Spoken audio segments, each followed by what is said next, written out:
जी नाज़रीन, हालात व वाक़यात बता रहे हैं कि पाकिस्तान के में आने वाले चंद दिनों में घुमसान का रन पड़ने वाला है। हालात बहुत ज़्यादा ख़राब होने लगे हैं, फ़सादात भी हो सकते हैं और ये जो इक़्तिदार की जंग है उसके अंदर लोग किसी भी सतह पर उतर सकते हैं। इमरान ख़ान जो मेरा तजिया है, ये याद रखिए कि ये ख़बर नहीं है, ये तजिया है और हालात व वाक़यात को देखते हुए तजिया है। इस पर कोई शख्स इस तरह बात नहीं कर रहा। मेरा अंदाज़ा है कि इमरान ख़ान किसी भी सूरत में DGISI का नोटिफिकेशन जारी नहीं करेंगे। इसके बावजूद कि ISPR ने वो नोटिफिकेशन जारी कर दिया है, इसके बावजूद कि नदीम अंजुम इस्लामाबाद आके वज़ीर आज़म से मुलाकात कर चुके हैं, इन सब ख़बरों के बावजूद मुझे ये लगता है कि इमरान ख़ान किसी कीमत पर DGISI का नोटिफिकेशन जारी नहीं करेंगे, क्योंकि ये वाहिद तुर्क का पत्ता उनके पास रह गया है और वो इसको चलने के लिए, इसको ये कार्रवाई करने से पहले कोई भी हमाकत कर सकते हैं। जो ज़राए बता रहे हैं वो बहुत ख़तरनाक बातें हैं। ऐसी भी बातें हैं कि इमरान ख़ान ये तो दूर की बात हो गई कि असम्बलियाँ तोड़ना चाहते हैं या वो किसी तरह एजिटेशन करना चाहते हैं। वो ये भी हो सकता है कि जनरल बाजवा को सैक करने का भी मंसूबा बना रहे हों और इसके पीछे रीज़न वही DGISI का नोटिफिकेशन है। ये बात ज़रा समझें और फिर ये बात समझें कि मैं आपको क्यों कह रहा हूँ कि ये नोटिफिकेशन जारी नहीं होगा। इसमें चूँकि ये तजिया है, ख़बर नहीं है, इस बात का भी एहतमाल है कि ये नोटिफिकेशन कुछ देर के बाद जारी भी कर दिया जाए। लेकिन अभी ताहाल मैं ये कह रहा हूँ और मेरा ये अंदाज़ा है कि ये नोटिफिकेशन इमरान ख़ान कभी भी जारी नहीं करेंगे। जो एक साजिश पकड़ी गई है, जो ISI के साथ मिलकर इमरान ख़ान बना रहे थे और उसका मकसद जनरल बाजवा को हटाना और उसके बाद फिर जनरल फैज़ को चीफ़ बनाना और उसी तरह के इलेक्शन करवाना जिस तरह के 2018 में किए थे और इमरान ख़ान ने अपने इक़्तिदार को कायम रखना था। ये एक मंसूबा था, ये मंसूबा पता चल गया। ये बात ये राज जो है ये अफ़शा हो गया। अब उसके बाद सबको पता है कि हमारे साथ माजी में जिस किसी ने भी ऐसी हरकत की है, चाहे वो नवाज़ शरीफ हों, चाहे वो जुल्फ़िकार अली भुट्टो हों, उनका अंजाम अच्छा नहीं हुआ। इस वक्त इमरान ख़ान को पता है कि DGISI बेशक चार्ज ले लें, बेशक वो आकर अपनी सीट पे बैठ जाएं, बेशक वो लोगों को अहकामात जारी कर दें, वो उस वक्त तक लेजिटिमेट DGISI नहीं हो सकते जब तक वज़ीर आज़म का नोटिफिकेशन नहीं आता। वज़ीर आज़म क्यों मुसिर हैं कि वो नोटिफिकेशन जारी नहीं करेंगे? इसलिए कि उन्हें पता है कि ये नोटिफिकेशन एक तरह से उनका डेथ वारंट है। जैसे ही उन्होंने नोटिफिकेशन जारी किया, नए DGISI ने जगह ली, अपनी नशस्त संभाल ली, उसके बाद से हालात बड़ी तेज़ी के साथ तब्दील होंगे, क्योंकि जो ज़राए बताते हैं कोर कमांडर्स को भी गुस्सा है, कोर कमांडर्स बाजवा साहब के साथ खड़े हैं और मामलात अब हुकूमत के हक़ में इतने ज़्यादा नहीं रहे। अब जो सिचुएशन पैदा हो रही है उससे यूँ लगता है कि इमरान ख़ान इस सिचुएशन को लिंगर ऑन करेंगे और अब लिंगर ऑन करने के लिए जो कुछ भी उन्हें करना पड़ा, बाजवा साहब को सैक करना पड़ा, असम्बलियाँ तोड़नी पड़ी या एजिटेशन करवानी पड़ी, खून खराबा मुल्क में कराना पड़ा, वो सब कुछ करना पड़ेगा। क्योंकि जैसे ही नोटिफिकेशन साइन होगा आप देखेंगे कि मुल्क के हालात बदल जाएंगे और उसमें कुछ चीज़ें आपको नज़र आना शुरू हो जाएंगी। मसलन आपको मीडिया में बहुत बड़ी चेंज नज़र आएगी। वो जो पार्टी जिसका ज़िक्र करना भी मीडिया में मुनासिब नहीं समझा जाता था, उसके हक़ में लोग बात करना शुरू हो जाएंगे। अदालतें बदकिस्मती से हमेशा हमारे यहाँ पावर क्वार्टर्स को देखती हैं। अदालतों को भी पता चल जाएगा कि असल पावर का सेंटर अब कौन है और फिर उसके मुताबिक फ़ैसले होने शुरू हो जाएंगे और ज़रा सी भी आशीर्वाद मिली किसी को तो फिर नवाज़ शरीफ की नाअहली, मरीम नवाज़ की नाअहली, ये सिर्फ चंद दिनों में ख़त्म हो सकती है। तो जैसे ही DGISI का नोटिफिकेशन होता है, इमरान खान की गेम ख़त्म हो जाएगी और एक नई गेम शुरू हो जाएगी जिसमें इमरान खान सिवाय एक पिटे हुए मोहरे के कुछ भी नहीं होंगे।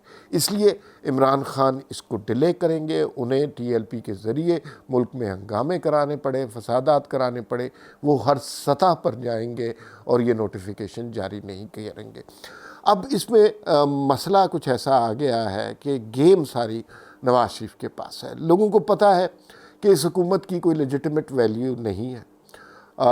लोग जानते हैं कि महंगाई में जितना इजाफ़ा हो गया है, अगर 1-2 साल ये हुकूमत और चली तो ये इजाफ़ा मज़ीद हो जाएगा। पॉलिटिकल पार्टी PTI है ही नहीं, ये तो सिर्फ एक गैंग है, प्रोपेगेंडा गैंग है। वज़ीर भी इसके ऐसे हैं, प्लानर भी ऐसे हैं, वज़ीर आज़म भी ऐसा है। तो जिस साइड पर अब नवाज शरीफ का ज़रा सा झुकाव होगा, उस साइड को अब बहुत ज़्यादा हल्लाशेरी मिलेगी और वो बहुत ज़्यादा तेज़ी से काम करेंगे। फ़र्ज़ कीजिए कि DGISI का नोटिफिकेशन आ जाता है, 1 हफ़्ते के अंदर आपको बहुत ज़्यादा सूरत हाल बदलती हुई लगेगी और ये मुल्क चेंज हो जाएगा। लेकिन अगर नहीं आता, फिर फसाद होगा, फिर दंगा होगा, फिर इख्तलाफ होगा।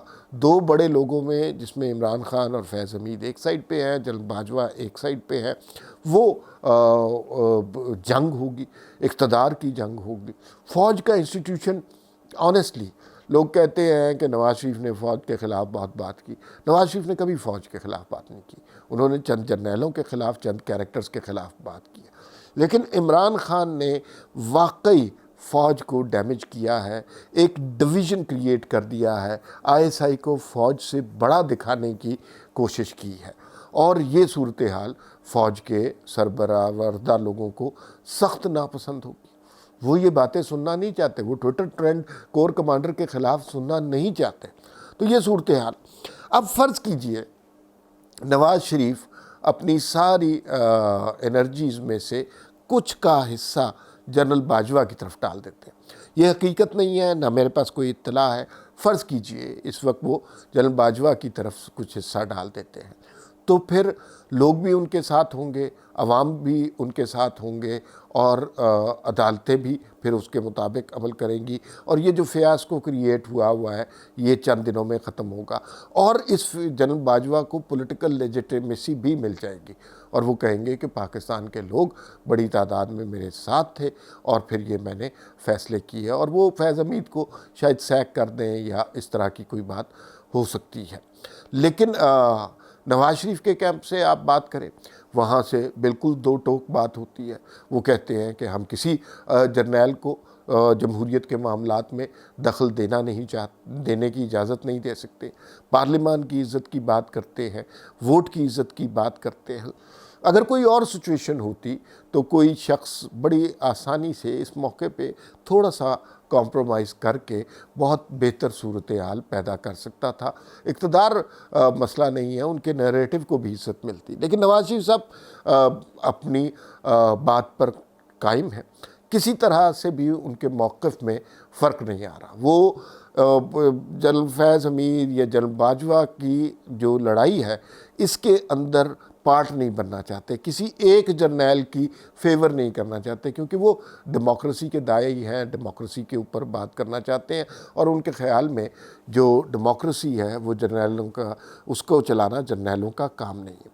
लेकिन एक और सूरत हाल हमें नज़र आई कि जनरल फैज़ हमीद DGISI के तौर पर जा रहे हैं, अब यहाँ से चले जाना चाहिए, अलविदाई मुलाकातें। कल वो अफ़गानिस्तान चले गए। भाई ये वो वक्त होता है जब आप अलविदाई डिनर्स कर रहे होते हैं, जब आप अगले पोस्टिंग के बारे में सोच रहे होते हैं, वहाँ पर बात कर रहे होते हैं, तो वो तो नहीं हो रहा। ये तो बहुत इम्पॉर्टेंट विज़िट है इस वक्त अफ़गानिस्तान का। इसका मतलब है कि वो भी कायम है अपनी रट पे। सुनने में यही आया है कि उन्होंने जनरल बाजवा के सामने बिल्कुल सरेंडर कर दिया है कि सर आपका जो हुक्म होगा मैं वो करूँगा। लेकिन ऐसा नहीं होता, ऐसा नहीं होता है, इसलिए कि जब आप चीफ़ बन जाते हैं और चीफ़ बनने की ख्वाहिश तो होगी जनरल फैज़ हमीद के दिल में, तो फिर आप पाकिस्तान के मालिक बन जाते हैं, जो कि बड़ी बदकिस्मती की बात है। तो वो ओहदा किसे पसंद नहीं होगा। तो मुझे ये लगता है कि अगले चंद दिनों में इमरान खान की हुकूमत तो शायद अभी चलती रहे, लेकिन जनरल फैज़ हमीद या जनरल बाजवा में से कोई एक फ़ौज में नहीं होगा। लेकिन जब ये मतलब इमरान खान अगर फ़र्ज़ करें कि जनरल बाजवा को सैक करने का सोचते हैं, तो क्या कोर कमांडर्स को पहले मुत्तला नहीं कर दिया गया होगा कि वज़ीर आज़म इस तरह का सोच रहे हैं? क्योंकि इमरान खान ने हमाकत ये की, अगर इस तरह का काम करना था तो ये तो बहुत चुपके से करना था, और लेकिन ये चुपके से नहीं किया। उन्होंने पहले खालिद बिन वलीद वाली मिसालें देना शुरू की, फिर पीटीआई की कोर कमेटी की एक बनी गाला में मुलाकात भी हुई रात को, और वहाँ पर भी कुछ बातें हुई, और बातें सारी लीक हो जाती है, कोई बात छुपी हुई रहती नहीं है। तो ये इस नतीजे तक पहुँचने के लिए कि जनरल फैज़ फ़ौज में रहते हैं या जनरल बाजवा फ़ौज में रहते हैं, इस नतीजे तक पहुँचने के लिए इस मुल्क में बहुत कुछ होगा। लेकिन अगर जनरल बाजवा प्रीवेल करते हैं तो एक हफ़्ते के अंदर ये मुल्क बहुत ज़्यादा तब्दील होगा। इस वक्त सारे मामलात की कुंजी नवाज शरीफ के हाथ में है। वो मुल्क से दूर बैठे हैं, लेकिन पीडीएम भी उनके इशारों पे चल रही है, अवाम भी उनके इशारों पे चलते हैं, सोशल मीडिया भी उनके इशारों पे चलता है, मुस्लिम लीग नून पर भी उनका बिल्कुल कंट्रोल है। वो अगर चाहें तो इस सिचुएशन में कुछ रफ्तार पैदा कर सकते हैं, कुछ इसको स्पीडी कर सकते हैं, लेकिन वो अपने मौक़िफ़ पर डटे हुए हैं। लेट्स सी कि ये क्या होता है। लेकिन अगले चंद दिन जो हैं वो पाकिस्तान के लिए बहुत ज़्यादा ख़तरनाक साबित हो सकते हैं और बहुत हैपनिंग डेज़ हो सकते हैं।